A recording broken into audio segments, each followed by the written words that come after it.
Sir Shri द्वारा दिशायुक्त जागृति संदेश। अपने अवगुणों से मुक्ति के लिए कौन सी प्रार्थना करें? आपके सामने केक आया है, केक के ऊपर क्रीम है, क्रीम के ऊपर और कुछ सजाया गया है, फ्रूट्स सजाए गए हैं, चेरी रखी गई है। तो आप पहले चेरी खाओगे कि पहले केक खाओगे कि पहले उसके ऊपर लगी हुई आइसक्रीम खाओगे, क्या खाओगे? तो सभी के जवाब अलग होंगे। कोई कहेगा नहीं पहले मैं केक का छोटा टुकड़ा खाऊंगा, वो जो चेरी है वो लास्ट में एंजॉय करेंगे। और एक कहता नहीं पहले मैं बीच में हाथ डालूंगा। खाना खाते वक्त भी आपने देखा होगा, कुछ लोग टेस्टी चीज को एंड में रखते, कुछ लोग पहले खाते, कुछ बीच में खाते। तो लोगों की चॉइस है, हर एक के जीवन की प्रायोरिटीज अलग होती है। क्योंकि दिव्य योजना के अनुसार आपके लिए जो है, आपकी प्रार्थना ऐसी है कि दिव्य योजना के अनुसार जो मेरे लिए उत्तम है वो आए, जिससे मेरे पीस में फर्क न पड़े, मेरी शांति में खलल न पड़े, स्थिरता में फर्क न पड़े, ऐसी चीजें आए।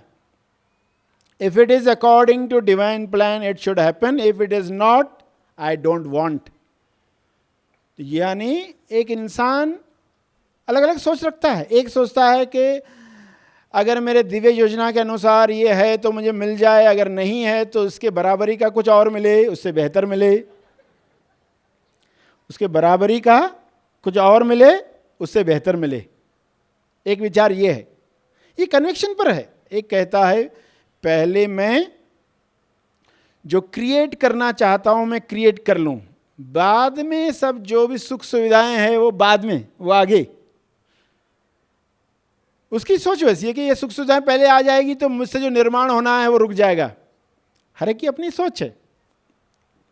इसलिए विचारों से आप क्या आकर्षित करना चाहते हो, आपको सोचना है कि मैं क्या चीजें चाहता हूं। कहीं ऐसी चीजें आकर्षित कर ली और बाद में फिर उनसे ही निपटने में पूरा जीवन चला गया। तो हर पहलू से समझें। शक्ति इंसान को पहले दी जाती है, प्रॉब्लम बाद में दिया जाता है। कुदरत का नियम है, समस्या से पहले समस्या का समाधान पहले दिया जाता है। तो विचार शक्ति, विचार नियम आपके साथ कार्य कर ही रहा है।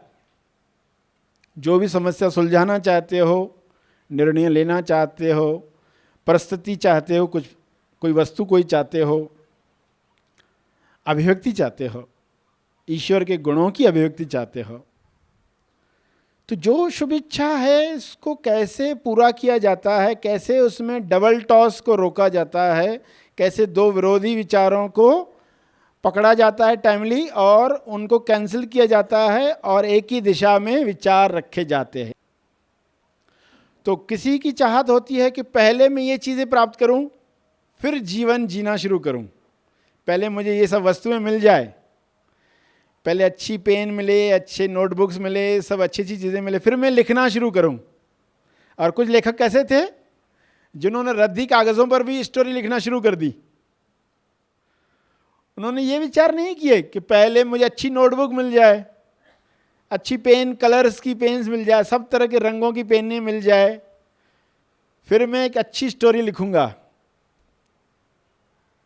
ऐसे लेखक हुए हैं जिन्होंने कागज जमा कर करके बस की टिकट्स के पीछे जहां जहां जगह मिली उन्होंने लिखना शुरू कर दिया।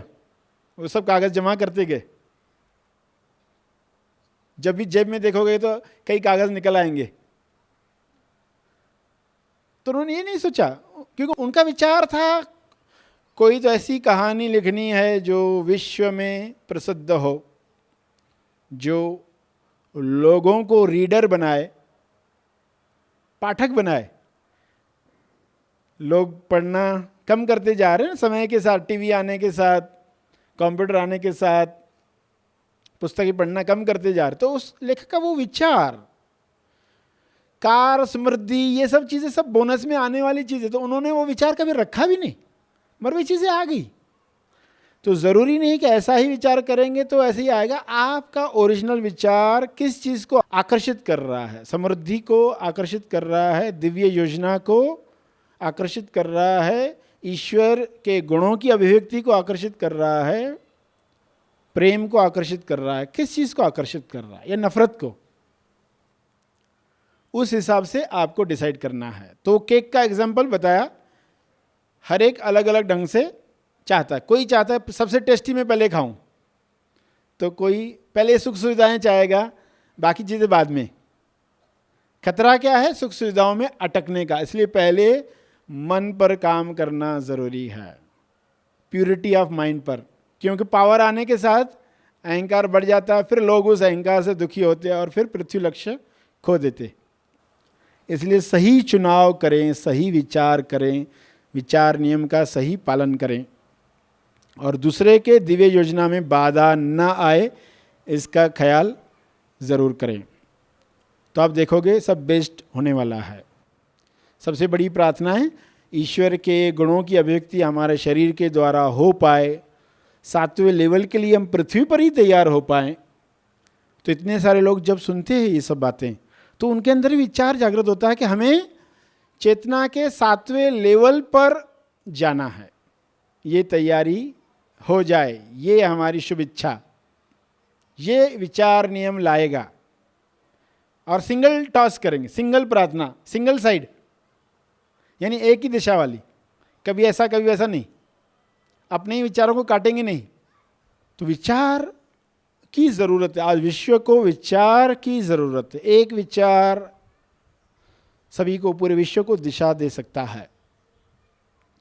मगर अगर दिशा नहीं दी जा रही तो हर एक अपनी अपनी मांग कर रहा है, और अज्ञान में तो ऐसी मांगें कर रहे हैं जो एक दूसरे को काट रही है, तो युद्ध आकर्षित हो रही है। ये देश चाहता है ये जमीन का टुकड़ा हमारे मुल्क के साथ जुड़ जाए, वो चाहता है हमारे मुल्क के साथ जुड़ जाए, मगर वो हिस्सा क्या चाहता है? वो किसके साथ जुड़ना चाहता है? उसका जिसके साथ तालमेल होगा वो उसके साथ जुड़ेगा, वो उसी की तरफ आकर्षित होगा।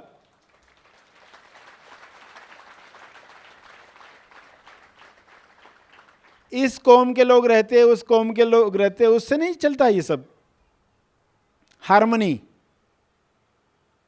तारतम्य, भले कितने भी अलग विचारों के लोग रहते हो, वो किनके साथ ट्यून्ड होंगे, किनके साथ ताल बैठेगी। तो हर एक इस एंगल से सोचे, जबरदस्ती करके युद्ध ही आती है। तो पीस लाना है तो ये बातों को बहुत अच्छे से समझना है, विश्व को विचार देना, ताकि ज्यादा से ज्यादा लोग अपने विचारों में इस तरह का लक्ष्य लाएं कि ज्यादा से ज्यादा शरीरों से ईश्वर के गुणों की अभिव्यक्ति हो, ज्यादा से ज्यादा शरीरों में ईश्वर जागृत हो, स्वबोध कर पाए हर शरीर के साथ।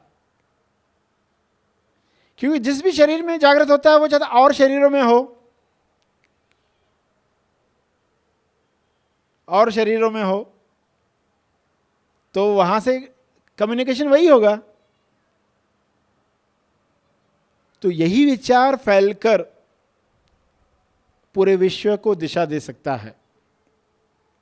तो आप भी समझो और आपके संपर्क में आने वाले लोगों को भी ऐसी दिशा दे पाओ, जिससे लोग पृथ्वी पर ही अपने पैटर्न से मुक्त होने के लिए प्रार्थना शुरू करें।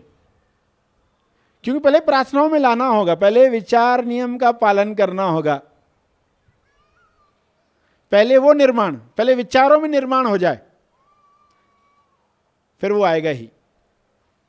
विचारों को बल मिलना, आप समझ रहे हो, इस वक्त आप समझ रहे हो, क्योंकि समझोगे तो बल आएगा। जिस चीज को आपने समझा ही नहीं उसको बल नहीं आएगा। धन्यवाद का भाव कैसे निकलता है? जब इंसान सोचता है कि मेरे जीवन में ये ज्ञान नहीं आया होता तो मेरा जीवन कैसा होता। तो ये सब सुनकर आपके अंदर भाव जागेंगे, अरे विचार नियम इतना काम करता है तो हमारी कंट्रीब्यूशन शुरू हो जाए। ऐसा नहीं कि हम जिस दिन लोगों से मिलने जाएंगे तब उस पर काम करना है। विचारों में पहले उसे अपने विचारों में लाना होगा कि मेरा लक्ष्य ये है, पृथ्वी पर ही मैं पैटर्न से मुक्त हो जाऊं, वृत्तियों से मुक्त हो जाऊं, पृथ्वी पर ही मैं 7वीं लेवल के लिए तैयार हो जाऊं। ज़्यादा लोग महानिर्वाण निर्माण के कार्य में जुड़ेंगे तो उसका असर पूरी पृथ्वी पर होने वाला है। और यह दृश्य में होता है ना, किसी को मालूम भी नहीं। भगवान बुद्ध, महावीर, संत तुकाराम, संत ज्ञानेश्वर, ऐसे कई संतों के नाम गिनाए जाएंगे, मीरा हो, कबीर हो, तो उनका तभी काम खत्म हो गया ऐसा नहीं है। काम चल ही रहा है, काम चल ही रहा है, वो रुका नहीं है। हमारा विचार सिर्फ बाहरी जीवन को कैसे बिताना है, कैसे कमाना है, कैसे बच्चों को नौकरी पे लगाना है, कैसे उनकी शादी करवानी है, कैसे उनके बच्चे देखकर फिर मरना है, इससे आगे सोच नहीं पाते थे। कहाँ महानिर्वाण निर्माण की बात आती थी। तो आज ये विचार आया तो, और पृथ्वी पर जितने ज़्यादा लोगों को ये विचार आएगा, देखोगे बहुत सहजता से चीज़ें क्रिएट होगी। तो क्रिएशन कहाँ से स्टार्ट होती है, वहाँ से कार्य करना चाहिए, सही जगह पर। तो विचार नियम सभी समझ रहे हैं। सरश्री द्वारा दिया गया यह संदेश तेज ज्ञान का केवल परिचय मात्र है, तेज ज्ञान नहीं, तेज ज्ञान सरश्री महा आसमानी परम ज्ञान शिविर में प्रदान करते हैं। इसका असली आनंद आप शिविर में भाग लेकर ले सकते हैं। यह शिविर आप ऑनलाइन भी कर सकते हैं। अधिक जानकारी के लिए संपर्क करें।